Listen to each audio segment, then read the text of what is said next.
jugamos un papel en la educación del mismo. Y el EBC es una patología que tiene más, o sea, de las que tiene más reincidencia. Entonces, ahí también es importante la labor tanto del médico, obviamente, que va a hacer una presión fuerte, por así decir, en esta parte, como del fisio, que tiene que estar insistiendo en los cambios en el estilo de vida del paciente, ¿no?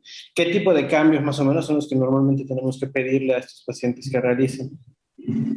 Pues mira, regularmente casi uno de los factores que llevan más a los pacientes a tener un evento vascular cerebral, pues son esta parte de tener hipertensión, enfermedades metabólicas, obesidad, ¿no? Que de repente no hacen ejercicio y creo que ahí es un área de oportunidad bien grande para todos, ¿no? Ahora más con esta parte del COVID, de lo que hemos vivido, de verdad movernos, porque de verdad que trabajando esta parte del ejercicio, de verdad puedes prevenir un chorro de cosas. Entonces, primero es cambio en esta parte de los cambios de hábitos, ¿no? Incluso hasta como de la ingesta de alimentos, de repente es como, hay pacientes que sí llevan tratamiento o asesoría nutricional, hay pacientes que dicen, no, pues la verdad es que, pues la verdad, no da, esto no da como para tener una consulta con nutrición, que sería como lo óptimo. Pero la verdad es que a veces dicen, y yo sí les digo, si vamos a ser sinceros, ¿lo va a hacer o no lo va a hacer? Pues la verdad es que no, Uriel. Entonces, bueno, ¿sabe qué yo le recomiendo? Empezar a trabajar como en esta parte de la educación nutricional, que si bien no es mi área, pero pues, algo se tiene que hacer.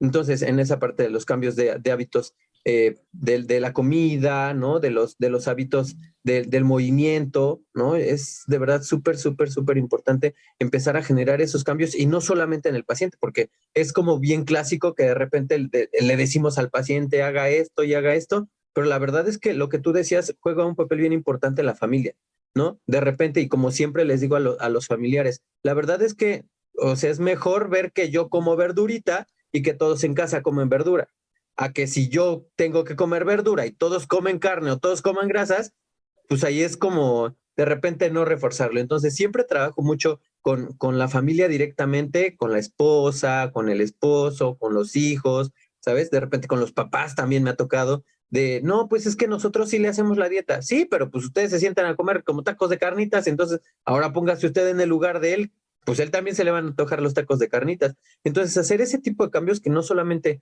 o sea, sí le benefician al paciente, pero que también pueden beneficiar como a la familia en general, ¿sabes?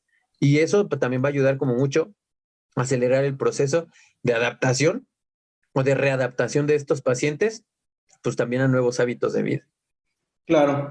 No, y un punto que, bueno, creo que cada vez es un poco menos común, el cigarro. Yo me acuerdo Oh, que, sí. que iba a ver un paciente que era posoperado de un EBC hemorrágico y en el proceso de la terapia, a mí me gusta mucho, por ejemplo, decir, pues vamos a salir y caminamos aquí afuera en su patio. Y decía, ¿puedo echarme un cigarrito? Y yo, no, estamos en terapia, o sea. Pero digo, muchas veces ganaba el decir que te decía, no, es que por favor, no sé qué. Bueno, está bien, su premio por hacer el ejercicio. Pero hay que tratar de dejarlo y ahí estamos jugando con convencer al paciente, ¿no? Pero Sí, y sabes que eso es bien, bien importante, eso que dijiste, no sé, no me pasó en este momento por la cabeza, pero sí es cierto esa parte de lo que dices del cigarro, ¿eh? La verdad es que es bien difícil. También he tenido pacientes que me dicen, oye, pues es que ya me dijo el médico que pues esto me dio también uno porque no hacía ejercicio y porque no tenía como buenos hábitos de comida y también porque fumaba. Y la verdad es que creo que ese es uno de los puntos a veces más álgidos en los pacientes, ¿no? De repente ellos piensan y dicen, pues sí me pasó esto por el cigarro, pero llevan tantos años, pues ya con el tabaquismo, que de repente, por más que ellos quieran, como que las primeras veces digo, bueno, pues va, es por mi salud. Pero la verdad es que cuando ya de verdad llevan muchísimo tiempo, les es bien difícil dejar el cigarro, ¿no? Entonces, de repente en la terapia sí es como bien importante hacer como ese énfasis. O sea, a mí sí me ha tocado, por ejemplo, hacer con pacientes que me dicen, es que yo sí quiero dejar el cigarro, pero te lo juro, Uriel, que no puedo. Entonces, y siempre les recomiendo como tratamientos adjuntos a eso, ¿no? Por ejemplo, acá que estamos en la Ciudad de México, siempre les digo que en los institutos, por ejemplo, en el Instituto Nacional de Enfermedades Respiratorias, pues hay hasta como clínicas específicas para dejar de fumar, hay muchas terapias, y la verdad es que 2 o 3 pacientes sí me han hecho caso, y la verdad es que lo libraron bastante bien, ¿sabes? Y otros que, pues de plano, es que pues solamente quedaron en a el intento. veces es muy difícil, ¿no? Porque tanto la comida como el cigarro vienen normalmente a enmascarar cuestiones Claro, psicológicas que están sí. detrás, ¿no? Entonces, el dejar de fumar les aumenta la ansiedad y, bueno, les hace recaer en ciertas cuestiones, ¿no? Digo, no se justifica definitivamente. Y otro punto es que hay que hacerles ver eso que te decía, ¿no? Que el EBC es una enfermedad que puede ser recurrente o que es recurrente en muchos casos.